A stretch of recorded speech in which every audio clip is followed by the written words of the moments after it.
Good morning. The last time we looked at how to determine the ground state term for a D10 atomic orbital.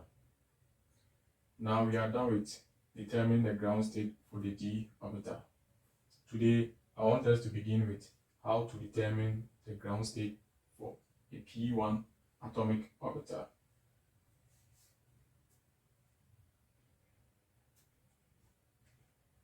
So the first thing is to write down the angular orbital quantum number, which is represented by the symbol L. For P orbital, the angular orbital quantum number is 1. Then we write down the magnetic quantum number, which is represented by ML.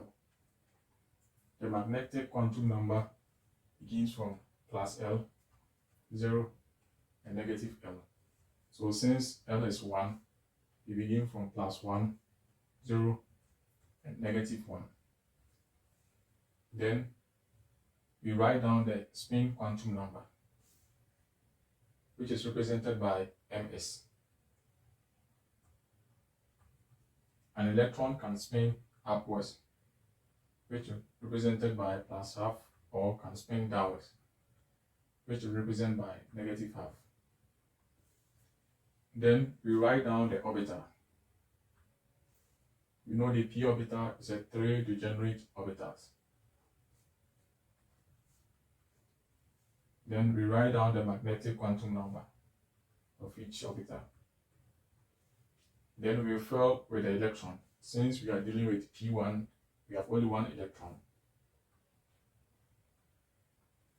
The next thing is to calculate the total orbital angular momentum, which is represented by capital M and L.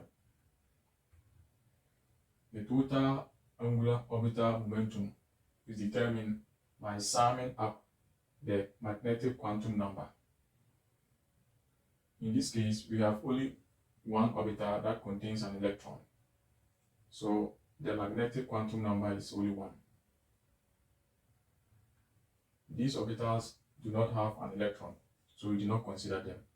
So to determine the total orbital angular momentum, we add up the orbitals that contain electrons.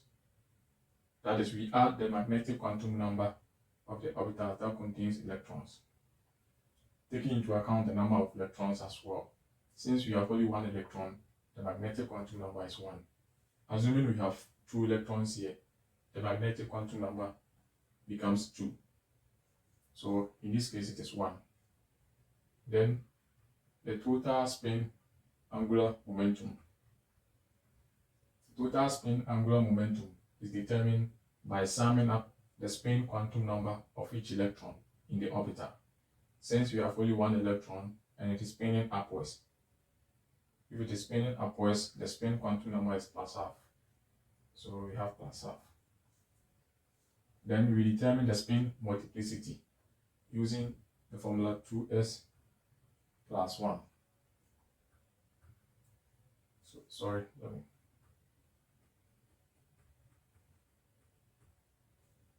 2s plus 1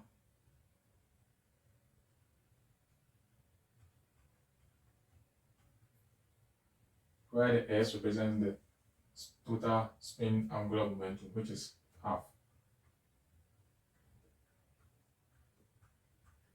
So 2 cancels 2, we have 1 plus 1, we have 2. Since we have the total orbital angular momentum to be 1, according to the previous video on the d orbital, if it is 0, then the term is an s term. If it is 1, then it is a p term.